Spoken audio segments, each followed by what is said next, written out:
Is number 27 in the 2018 test booklet, and it can be a little tricky because there's so many different numbers going on. But really what this is saying is whatever this is, plus something we don't know, is going to have to be 0. They're going to have to cancel each other out.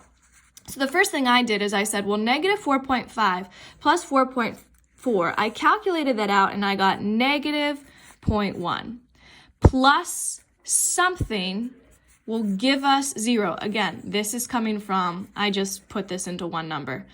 So I did negative 0.1 plus x equals 0. And I need to figure out what x would be to get 0. X has to be a positive 0.1. Because if I have negative 0.1 plus 0.1, I get 0. So I'm looking for an answer here that's the same thing as 0.1. So in this case, I'm just going to look at my options. And unfortunately, I kind of gave it away here. But again, I'm looking for something that's positive 0.1, and I'm going to check each one of these. This is going to be a negative because I have a negative plus a negative. That's not what I want. I want positive 0.1, so that's not going to work. 7.2 plus negative 7.2, that's just 0. So that's not going to give me what I want.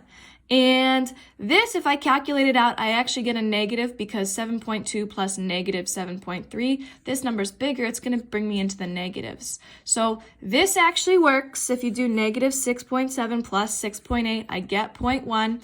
And if you actually want to type it all in, I would do negative 4.5 plus 4.4 plus negative 6.7 plus 6.8. It will equal 0. So it works.